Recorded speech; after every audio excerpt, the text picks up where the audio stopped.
At 3:24 p.m. on Wednesday, April 27, 2011, a National Weather Service meteorologist in Huntsville, Alabama, issued a tornado warning for DeKalb County. The warning was specific. A large and extremely dangerous tornado was on the ground.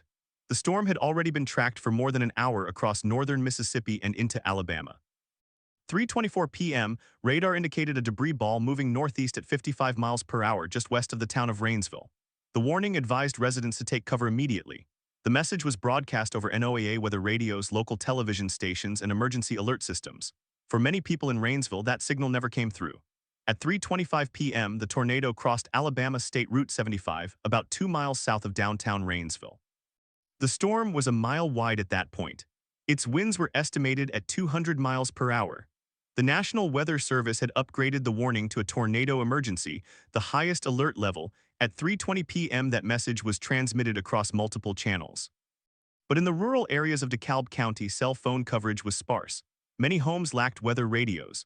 The sirens in Rainsville had been tested that morning, but they were designed to be heard outdoors, not inside houses. The warning reached some people, others never heard it. At 3:27 p.m. the tornado entered the town of Rainsville itself.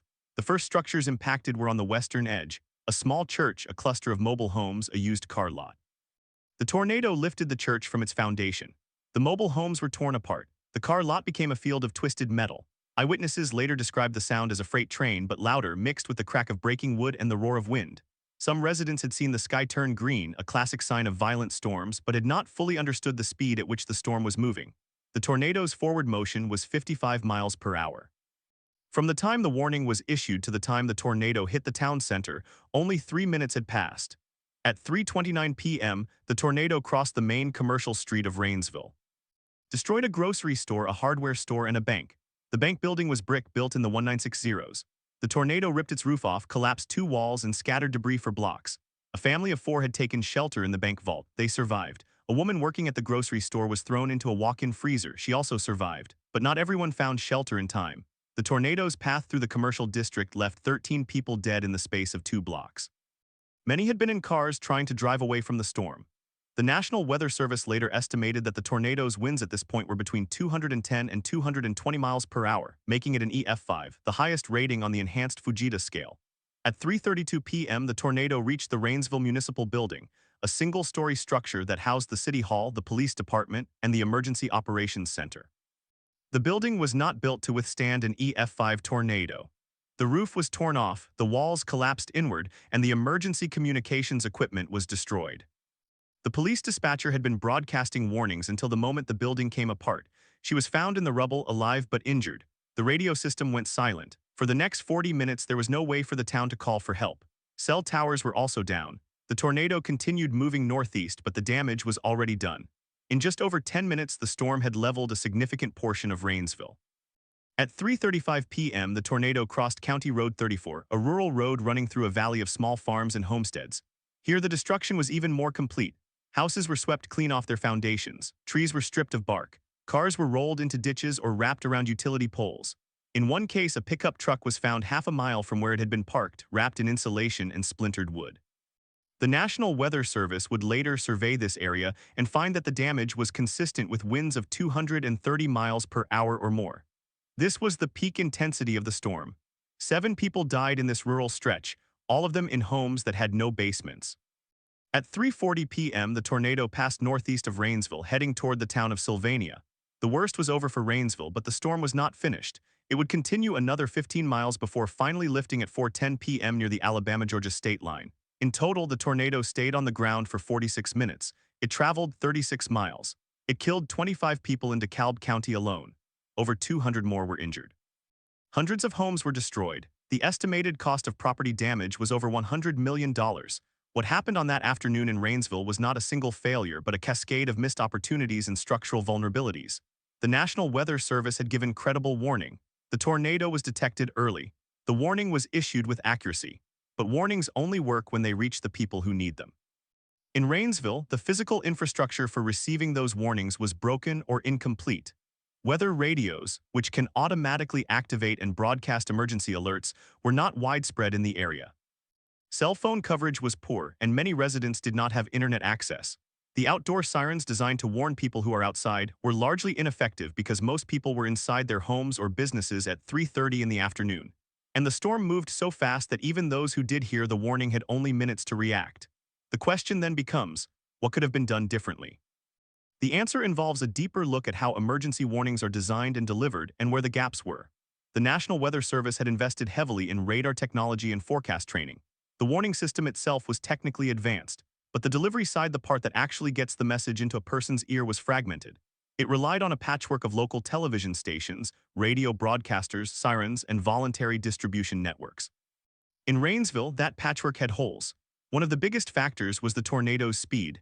The average forward speed of a tornado in the United States is about 30 miles per hour. The Rainsville tornado was moving at 55 miles per hour, almost double the average. That meant the lead time between warning and impact was drastically reduced. The National Weather Service issued their first warning for DeKalb County at 3:12 p.m., 12 minutes before the tornado entered the county. For Rainsville itself, the warning came at 3:20 p.m., only 4 minutes before the tornado hit the town center. That is an extremely narrow window. Even the best warning system cannot compensate for a storm that moves that fast, unless everyone already has a weather radio in hand and is ready to act instantly. Another factor was the lack of hardened shelters. Rainsville and the surrounding rural areas had few community storm shelters or safe rooms. Most homes had no basements because the water table in northern Alabama is high and the soil is clay, making basements difficult and expensive to build. The standard advice during a tornado warning is to go to the lowest level of a building, to an interior room without windows. But in a house with no basement, the lowest level is the ground floor, and an interior room offers limited protection against an EF5 tornado. In many of the homes that were hit, the entire structure was removed from its foundation, leaving no interior space at all. The only protection that would have been sufficient was a specially designed safe room or a community storm shelter. Neither was widely available. The aftermath in Rainsville was a study in the limits of emergency response when the infrastructure of communication and shelter has not kept pace with the science of prediction. The National Weather Service had done its job. The tornado was warned, the forecast was precise, but the system that was supposed to carry that warning to the people and the system that was supposed to protect them once they received it both failed. The result was a tragedy that, while not completely preventable, could have been made significantly less deadly. The Rainsville tornado remains a case study in emergency management and meteorology because it highlights a disconnect that still exists in parts of the United States. The gap between the ability to forecast a disaster and the ability to protect people from it. Warnings mean nothing if they are not heard. Shelters mean nothing if they do not exist. And speed means everything if the storm is moving twice as fast as the average. In the weeks and months following April 27, 2011, federal and state agencies conducted extensive surveys. The National Weather Service sent teams of meteorologists to rate the damage, map the path, and catalog the debris. The Federal Emergency Management Agency, FEMA, assessed the need for disaster aid. Local officials reviewed their emergency plans. All of them came to the same conclusion. The warning was there, the storm was recorded, the damage was understood. What had been missing was the last mile of protection. The Rainsville tornado was not an isolated event. It was part of the largest tornado outbreak in United States history. Over the course of 3 days, from April 25 to April 28, 2011, more than 300 tornadoes touched down across the southeastern and midwestern United States. The outbreak killed 324 people and caused over $11 billion in damage. The Rainsville tornado was one of 4 EF5 tornadoes that day. The others hit Hackleburg, Alabama, Smithville, Mississippi, and Joplin, Missouri, though the Joplin tornado occurred in May. The outbreak was caused by a powerful low-pressure system that drew warm, moist air from the Gulf of Mexico and collided it with a dry, cold front moving east from the plains. The atmospheric conditions were so extreme that meteorologists had warned of a high risk of severe weather 4 days in advance. But advance warning at the regional level does not translate into individual preparedness. The residents of Rainsville knew it was going to be a bad storm day. Local news stations had been covering the threat since early morning. Schools were dismissed early, businesses closed. People were aware that severe weather was possible, but awareness is not the same as active protection. Many people did not have a plan for where to go if a tornado warning was issued. Many did not have a weather radio. Many did not know that the outdoor sirens would not be audible inside their homes. These were not failures of knowledge. They were failures of preparedness infrastructure. The question that investigators later asked was whether anything could have been done to reduce the death toll. The answer was yes, but it would have required investments that were not in place. Installing community safe rooms in mobile home parks and rural neighborhoods, funding weather radio distribution programs, upgrading cell phone networks to support emergency alerts, strengthening building codes to require safe rooms in new construction. All of these measures had been discussed in Alabama for years. None were mandatory. After the 2011 outbreak, some of those measures were implemented slowly. But for the 25 people who died in and around Rainsville, those changes came too late. The Rainsville tornado remains a stark example of the difference between a warning and a response. The technology existed to see the storm. The meteorology existed to predict its path. The communication existed to issue an alert. But the distance between a signal sent and a signal received was the distance between life and death. In Rainsville, that distance was measured in minutes, in miles of poor cell coverage, in the absence of a basement, in the sound of a siren that no one inside could hear. The tornado did not discriminate. It destroyed the church and the bank, the trailer and the brick house. It killed the elderly and the young, the prepared and the unprepared. The stories of survival were as random as the stories of loss. A woman in a bathtub rode out the storm as the roof above her disappeared. A man in a pickup truck was thrown into a field and walked away with bruises. A child in a school that had dismissed early because of the weather arrived home to find the house gone and the parents missing. The randomness of survival is one of the hardest truths about tornadoes. There is no guaranteed safe place unless that place has been engineered to withstand 200-mile-per-hour winds. The National Weather Service rating of EF5 for the Rainsville tornado was based on the damage observed. The worst damage was in the rural areas where the winds were most intense. But the rating also serves as a reminder of how rare and powerful these storms are. Only about 1% of all tornadoes reach EF5 level. When they do, they leave nothing but the bare ground. In Rainsville, the ground was scraped clean in places. The debris was so finely shredded that it looked like wood chips. Vehicles were compacted into balls of metal. The landscape itself was changed. The recovery took years. Federal disaster declarations brought funding for rebuilding. Temporary housing was set up. Volunteers from across the country came to help. The town of Rainsville rebuilt its city hall and its emergency operations center. But the scars remained. The hospital, which had been overwhelmed with the injured, had to treat patients in hallways. The National Guard was called in to assist with search and rescue. The death count was revised several times as more bodies were found in the debris. The final number of 25 does not capture the ripple effect of each loss. What happened in Rainsville on April 27, 2011, was not an accident. It was the result of a perfect alignment of atmospheric conditions combined with a gap in the protective network that was supposed to shield the public. The storm could not be stopped. But the destruction could have been contained if more people had had better warning and better shelter. The questions that remain are not about why the tornado occurred, but about why the system that was built to protect people had so many holes, and whether those holes have been filled in the years since. At 4:18 p.m. on April 27, 2011, the National Weather Service office in Huntsville, Alabama, issued a tornado warning for DeKalb County. The storm was already on the ground. Radar indicated a debris signature, a distinct signal that told meteorologists the tornado was lifting debris high into the atmosphere. That signature is rare and unmistakable. It means a violent tornado is in progress. The warning was specific. A confirmed tornado was moving northeast at 60 miles per hour. The recommended action was to seek shelter immediately. But in the rural areas west of Rainsville, that recommendation arrived in different ways and at different times. The warning was broadcast on NOAA weather radio, on local television stations, and through the emergency alert system. But not every home had a weather radio. Not every television was on. Many residents relied on outdoor sirens, but the sirens were designed to be heard outdoors. Inside a home with the television on, with rain and wind battering the walls, the sirens became background noise. Some residents later said they never heard a siren at all. Others said they heard it only faintly. One survivor described the sound as a low moan that could have been the wind itself. The tornado had touched down at approximately 4 p.m. near the town of Fifth, about 10 miles west of Rainsville. It was already an EF5. The first structure to be destroyed was a metal fabrication building, completely flattened and swept away. A pickup truck parked beside the building was thrown 300 yards and wrapped around a tree. The tornado then crossed State Highway 75, where it struck a mobile home park. The homes were not anchored to the ground. They were lifted, twisted, and disintegrated. The debris field spread across a half-mile width. Inside one of those homes was a family of 4.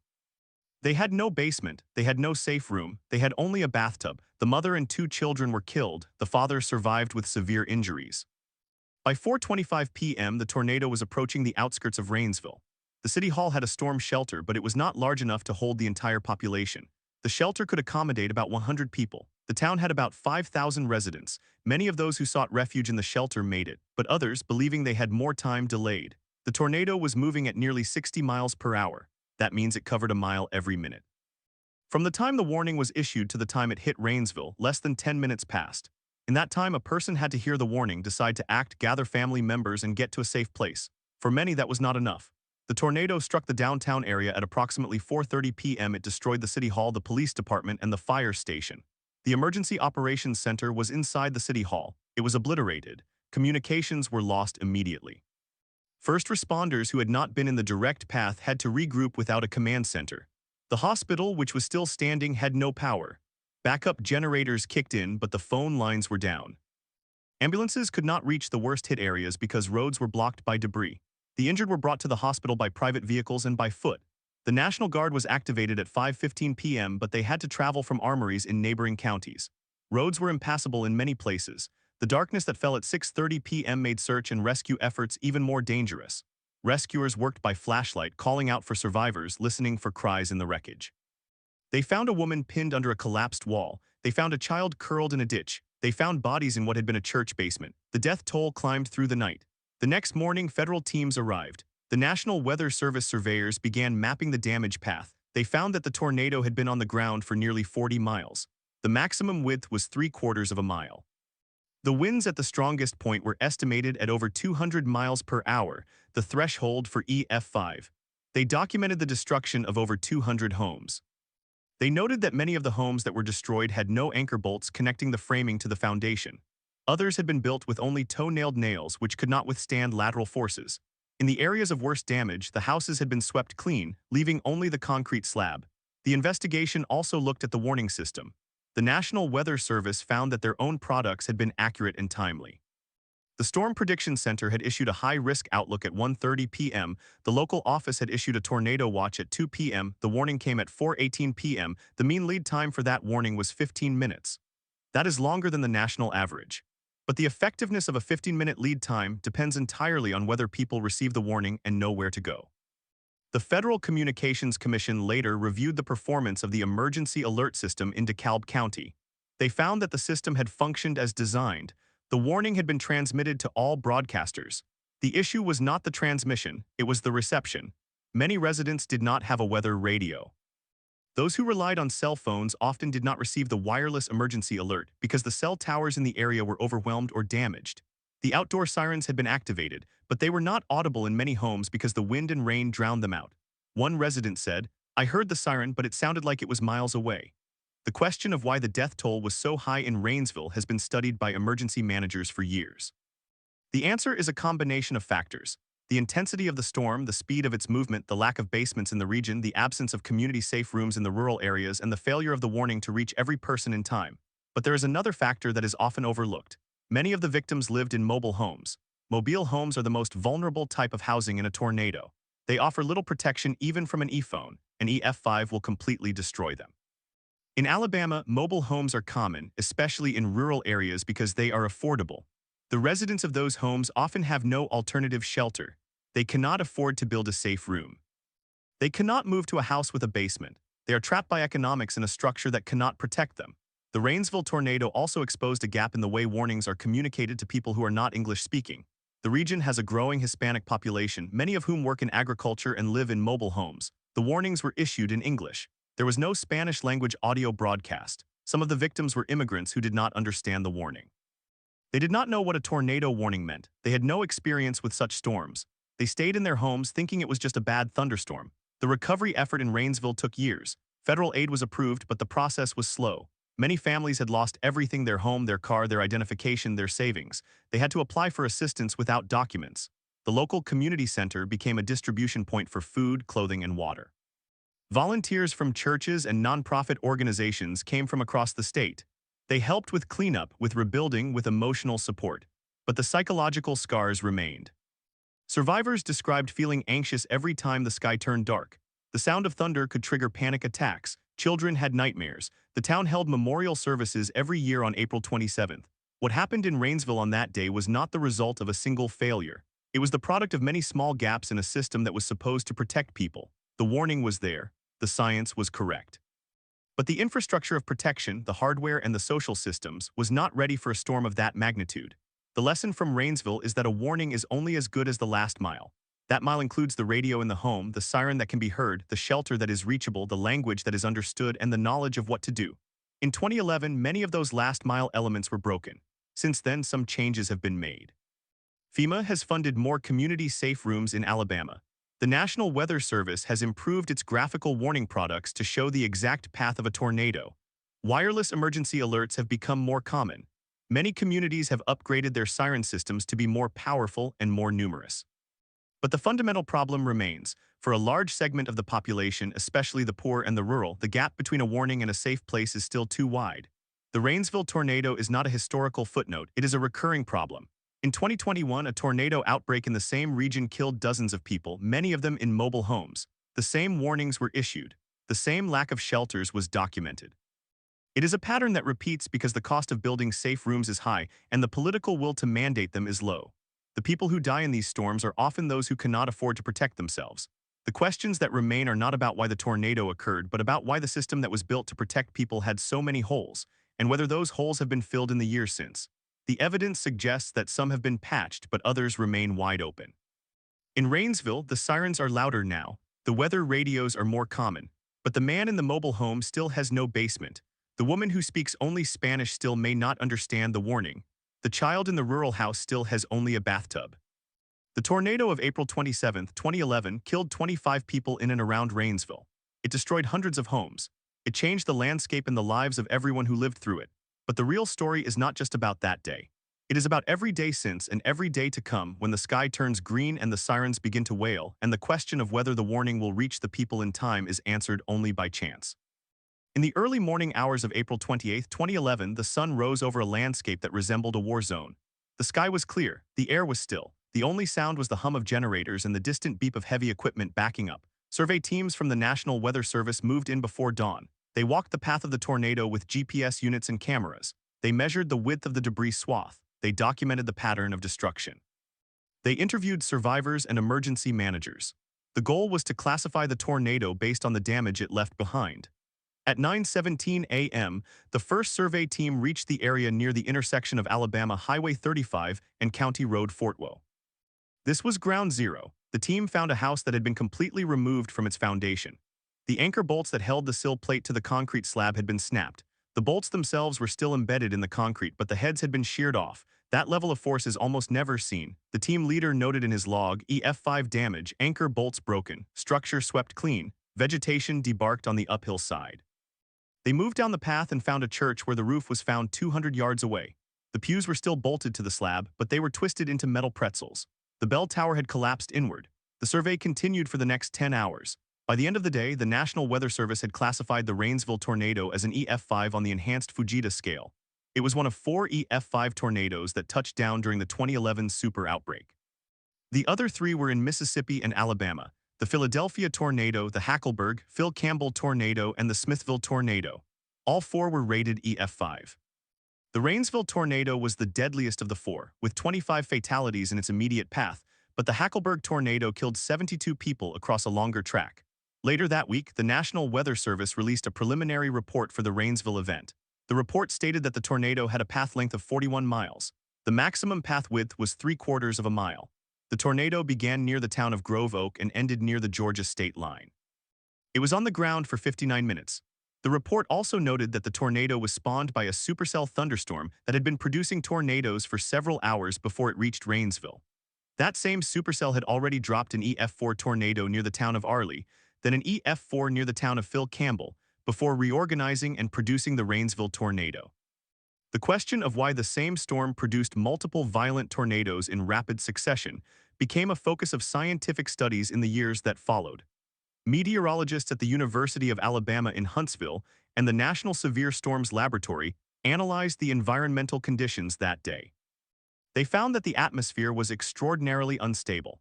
The convective available potential energy, or CAPE, was measured at over 4,000 joules per kilogram. That is more than twice the value typically seen on a severe weather day. The wind shear was extreme, with the difference in wind speed and direction between the surface and the mid-levels exceeding 80 knots. These conditions created a perfect environment for long-lived, violent tornadoes. But the science alone does not explain the human toll. In the weeks after the tornado, the Federal Emergency Management Agency set up disaster recovery centers in DeKalb County. Survivors lined up to apply for assistance. Many had no identification, no insurance papers, no proof of residence. The centers provided caseworkers who helped them fill out forms. The process was slow. By early May, only a fraction of the applications had been processed. One survivor, a woman named Martha who lived in a mobile home on County Road 39, told a local reporter that she had lost everything except the clothes she was wearing. She had been at work when the tornado hit. When she returned, her home was gone. Her two dogs were missing. She had no savings. Her mobile home was uninsured because the premiums were too high. She lived in her car for the next 2 weeks while she waited for FEMA to approve her application. Martha's story was not unique. In the weeks after the tornado, the DeKalb County Emergency Management Agency conducted a survey of the survivors. They found that 60% of the households that were destroyed were mobile homes. Of those, only 12% had tornado insurance. The average income of the affected households was less than $30,000 per year. Many of the residents were elderly or disabled. They had no way to evacuate. They had no safe room. They relied on the outdoor sirens as their only warning. And as the survey showed, many of them did not hear the sirens because the wind and rain were too loud, or because they were sleeping, or because they did not understand what the siren meant. The survey also revealed a pattern of misinformation. Some survivors said they believed that a tornado warning meant a tornado had been spotted far away, not that it was heading directly toward them. Others said they thought the warning was a precaution, not a call to take shelter.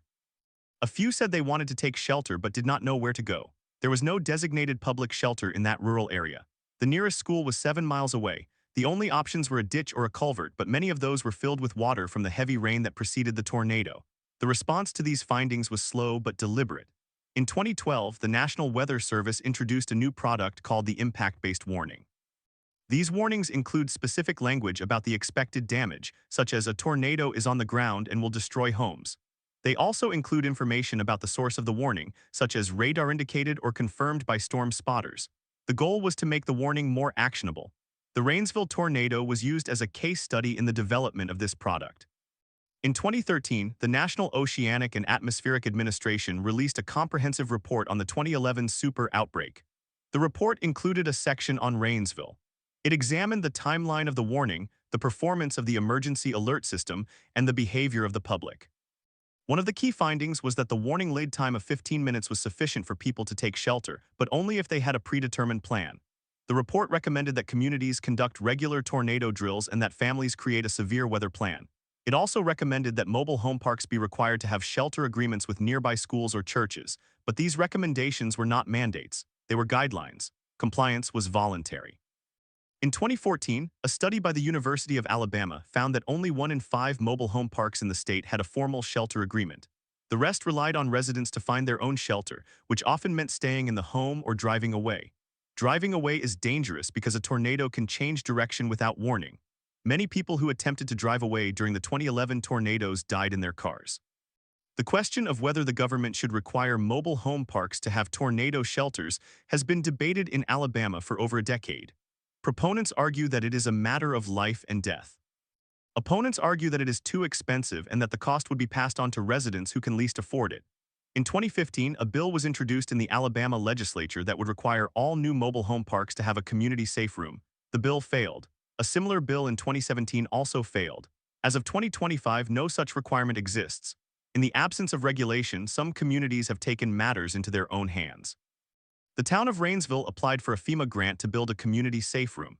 The grant was approved in 20netwo. The safe room was constructed next to the town hall. It is a concrete building that can hold up to 300 people. It has its own generator, restrooms, and water supply. It is open to anyone in the community during a tornado warning. On the afternoon of April 27, 2011, that safe room did not exist. In 2021, during another tornado outbreak, the safe room was used. About 200 people took shelter there. No one in that group was injured. But the problem is scale. A single safe room designed for 300 people cannot serve the entire rural population of a county. The 25 people who died in Rainsville lived in a dispersed area that stretched over 40 miles. Even if a safe room had existed at the town hall, it would not have been within walking distance for most of the victims. The ones who were killed by the tornado were not in town. They were out in the rural countryside, alone in their mobile homes. The NWS report also addressed the language barrier. It recommended that emergency alerts be issued in multiple languages. In 2012, the emergency alert system began supporting Spanish-language audio on a limited basis. But the system is still not universal. In many counties, the only way to receive a tornado warning in Spanish is through a mobile app or a weather radio that supports a secondary audio channel. The Rainsville area, with its growing Hispanic population, remains vulnerable. The human consequences of that language gap were documented in a study published in 2013 by the University of Alabama's School of Communication. Researchers interviewed survivors in DeKalb County who were native Spanish speakers. They found that many of them had not understood that the tornado was a direct threat. One woman said she heard the siren but thought it was a test. She had never seen a tornado before. She had lived in Alabama for 3 years. When the storm hit, she was in her living room. The house collapsed. She survived by crouching under a mattress. 3 of her neighbors were killed. That woman's story is not an outlier. It is part of a larger pattern that spans the entire 2011 super outbreak. The tornadoes that day killed more than 300 people across the southeast. Of those, a disproportionate number were poor, elderly, or non-English speaking. The people with resources had basements or safe rooms. The people without resources did not. The storm did not discriminate, but the system of protection did. In the years since, the National Weather Service has worked to improve the delivery of warnings. The Wireless Emergency Alert System, which sends a text-like message to all cell phones in a geographic area, was activated for the first time during the 2012 tornado season. By 2015, it was standard practice, but the system has limitations. It can only send short messages. It does not work on cell phones that are not connected to a cell tower. In rural areas, cell coverage is often spotty, and many people who had lost their homes in the 2011 tornado also lost their phones. They had no way to receive a wireless alert because they had no phone at all. The Rainsville tornado also changed the way meteorologists communicate risk. The Storm Prediction Center now includes explicit language in its outlooks, such as a tornado outbreak is likely or multiple violent tornadoes are possible. The language is designed to be clear and forceful, but the effectiveness of that language depends on who is listening. The people who watch the Weather Channel or check the NWS website are often already weather aware. The people who are hardest to reach are those who do not have access to those channels, who do not speak English, who live in mobile homes, and who have no plan. In 2016, the National Academies of Sciences, Engineering, and Medicine published a report on tornado warning communication. The report cited the Rainsville tornado as a case study of the last-mile problem. It recommended that local emergency managers work with community organizations to identify vulnerable populations and create targeted messaging. It also recommended that FEMA fund more safe rooms in mobile home parks. As of 2025, some progress has been made, but the pace is slow. There are still mobile home parks in DeKalb County with no shelter. There are still families who do not have a weather radio. There are still people who do not know what to do when the siren sounds. The tornado of April 27, 2011 left a mark on the town of Rainsville that is still visible. The streets that were destroyed have been rebuilt, but the people are different. They carry the memory of that day like a weight. They know what a green sky means. They know that the siren is not a test. They know that a mobile home is not a refuge. But knowing and acting are not the same. When a warning comes, the brain must process, the feet must move, and the body must reach a safe place before the wind arrives. For those who have no safe place, the warning is only a countdown. The question that remains is not whether the National Weather Service can predict a tornado. They can, with increasing accuracy. The question is whether society will build the infrastructure to protect the people who cannot protect themselves. The Rainsville tornado proved that the science works, but it also proved that the system of protection is only as strong as its weakest link. And in 2011, that link was broken. In many places, it remains unrepaired. In the spring of 2021, on the 10th anniversary of the tornado, the town of Rainsville held a memorial service. The mayor spoke. The survivors shared their stories. A new plaque was unveiled at the community safe room. It lists the names of the 25 people who died. The names are read aloud each year. The list is not long, but it is long enough to remind everyone that the last mile matters, that the warning must reach the ear, that the ear must know what to do, and that the place to do it must be within reach. The tornado did not ask any of those questions. The tornado did not care. The wind was indifferent. The only answers that matter are the ones the survivors give and the ones the system provides. On April 27, 2011, the system was not enough. At 3:12 p.m. on April 27, 2011, the National Weather Service office in Huntsville, Alabama, issued a tornado warning for DeKalb County. The warning was based on radar data that showed a strong rotation within a supercell thunderstorm moving northeast at 40 miles per hour. The rotation was increasing. The warning stated that a tornado was likely. It urged residents to take cover immediately. At 3:18 p.m., the radar signature strengthened. The velocity couplet, the pair of colors on radar that shows winds blowing toward and away from the radar at high speed, tightened. That tightening is a key indicator that a tornado is forming or has already formed. The NWS Huntsville meteorologists knew what they were seeing. They updated the warning, adding language that the storm was producing a tornado. At 3:20 p.m., the tornado was on the ground, but the warning had a limitation. The tornado was forming in a rural area west of Rainsville, near the town of Sylvania. The population there was sparse. The warning was transmitted through the emergency alert system over NOAA weather radio and to local media, but in that part of DeKalb County the siren system was limited. Sirens were located only in the largest towns. The rural communities had no outdoor warning systems at all. At 3:22 p.m. the tornado crossed Alabama Highway 7 FIV. It was an EF5, the highest rating on the enhanced Fujita scale.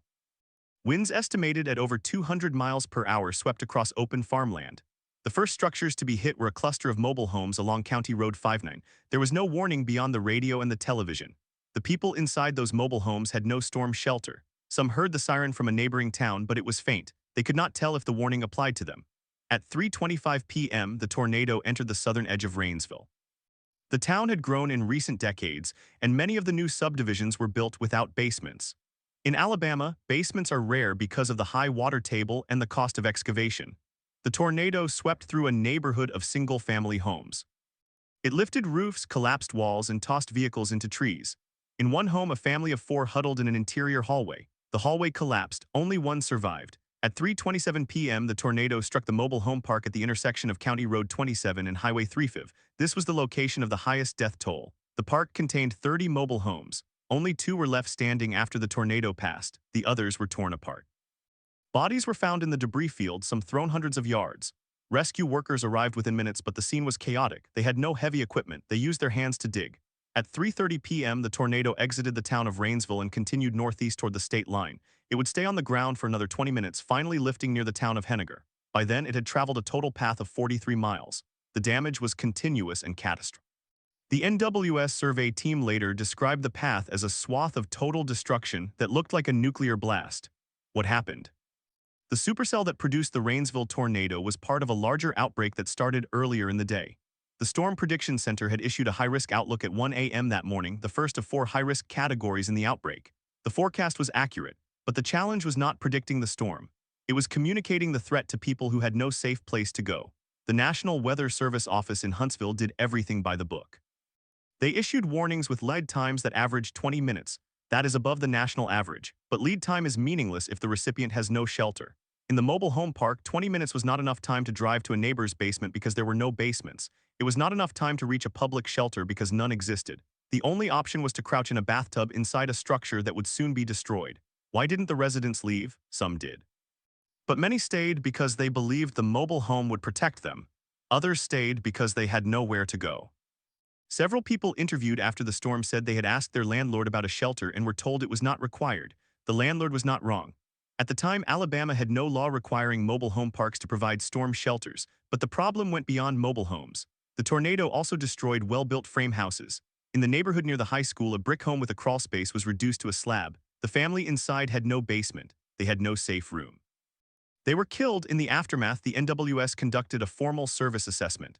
The report, released in August 2011, detailed everything that went right and everything that went wrong. The warnings were accurate. The lead times were adequate. The problem was not the science. The problem was the sociology. People did not believe the warning applied to them. People did not know what take cover meant. People in mobile homes did not understand that they needed to leave immediately. The report made 21 recommendations. Among them, expand the use of storm shelters in manufactured home communities, improve the delivery of warnings to non-English speakers, and develop a national strategy for public tornado communication. Some of those recommendations were implemented. Others were not. One of the recommendations that did get followed was the creation of the Tornado Emergency Advisory. This was a new category of warning intended for situations where a confirmed violent tornado is on the ground and expected to cause catastrophic damage. The NWS began using this language in 2020.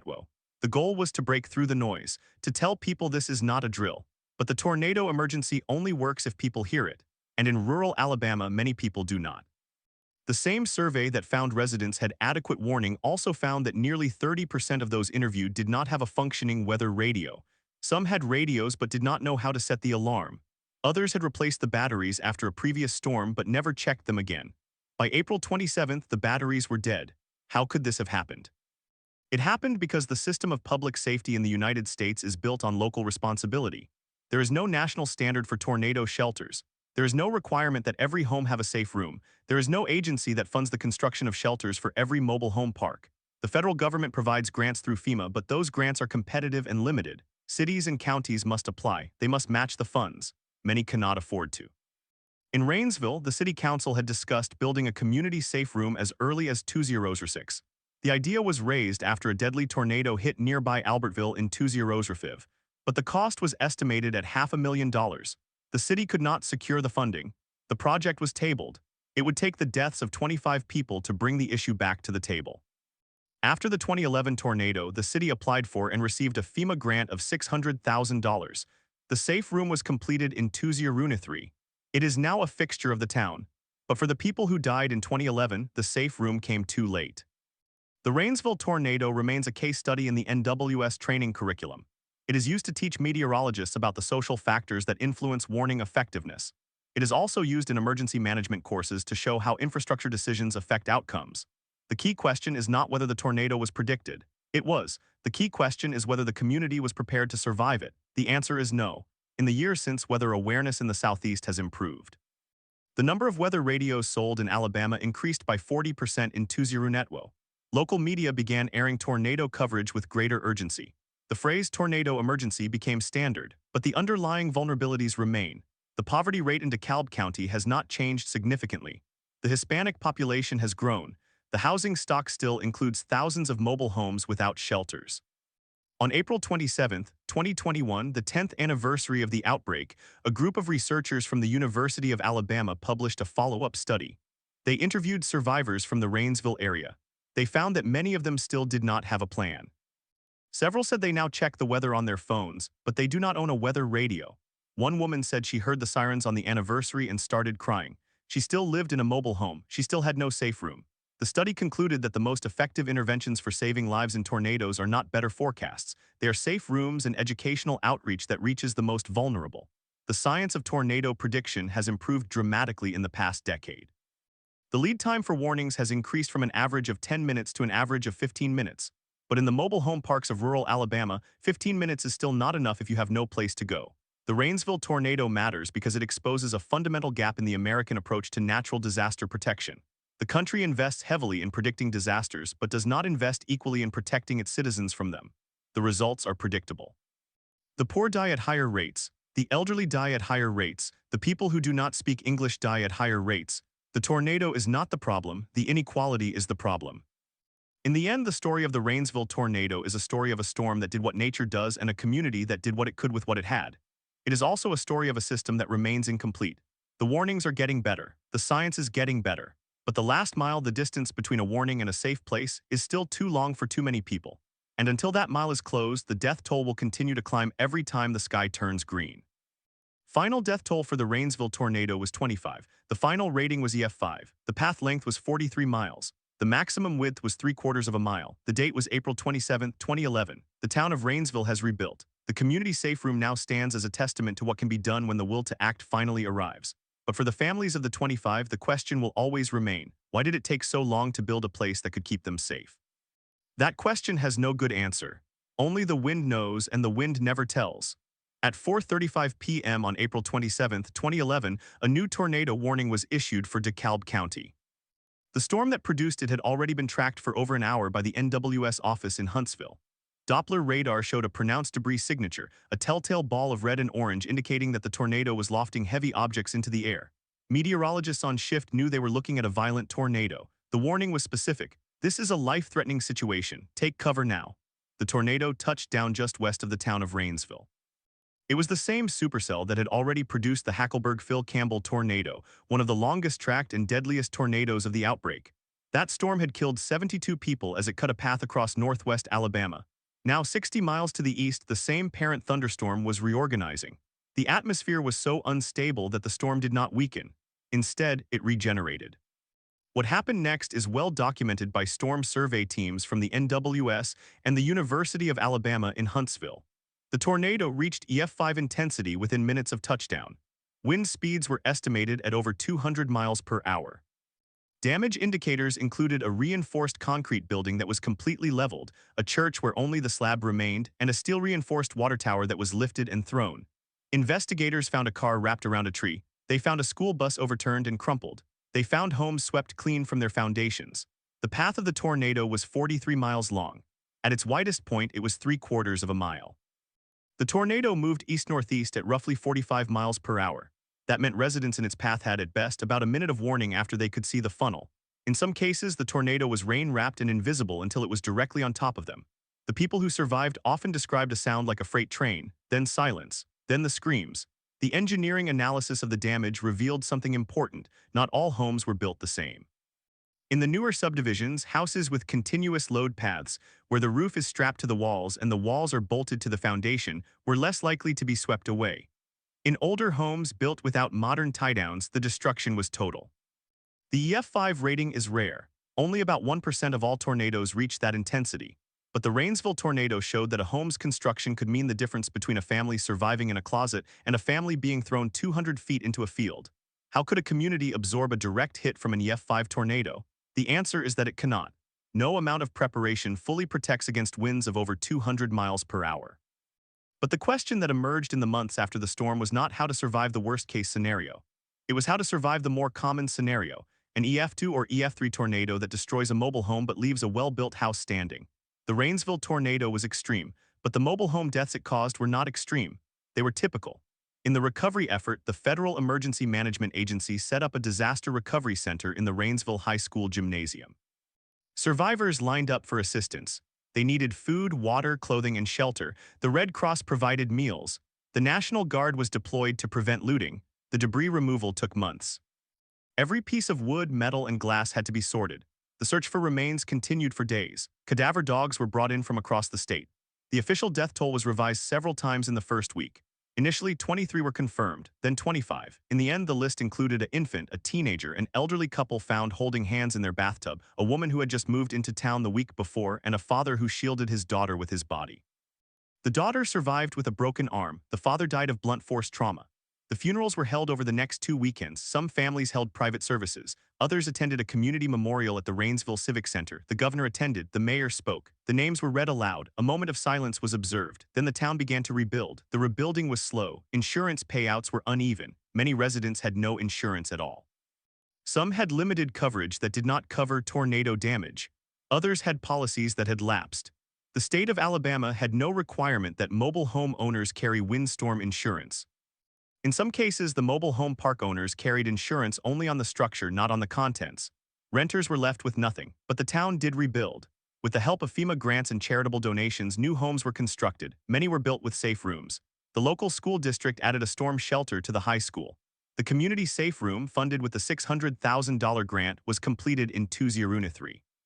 It is now used as a gymnasium and community gathering space. It is also used as a shelter when severe weather threatens.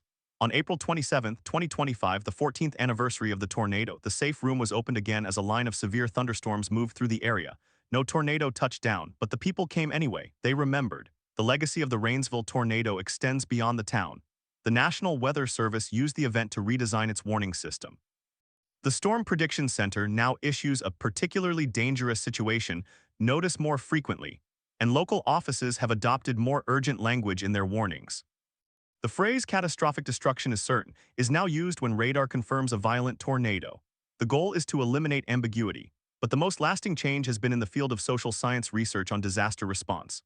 The Rainsville tornado became a case study in how warning systems fail not because the technology is faulty, but because the human system is fragile. People do not act on warnings they do not understand. People do not seek shelter they do not have.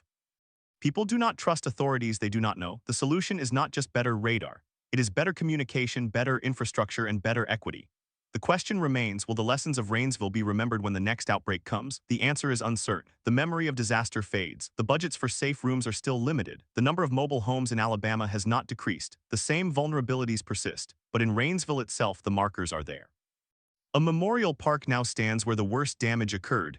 A granite monument lists the names of the 25. A plaque describes the tornado. Visitors can stand there and look toward the ridge where the funnel first appeared. They can read the words, "In memory of those who lost their lives on April 27, 2011. The wind that day was not personal, it was physics. It was a supercell thunderstorm that ingested the most unstable air in a generation. It was a combination of low pressure, high dew points, and strong wind shear that produced a tornado with winds that no structure could withstand." The town did not cause the tornado. The town could not stop the tornado, but the town could have been better prepared, and that is the lesson that endures. The final word belongs to a survivor who was interviewed 5 years after the storm. She said she still checked the weather every day. She still had nightmares. She had moved into a house with a basement. She said the basement saved her from more than just tornadoes. It saved her from the feeling of helplessness. She could go downstairs and wait. She could hear the wind above her and know that she was below the ground. She was safe. That is the goal, not to predict every tornado, not to prevent every death, but to give every person a place to go when the sky turns green and the sirens start to wail. Rainsville showed that the gap between a warning and a refuge is the difference between life and death. That gap can be closed. It must be closed. The wind will not wait.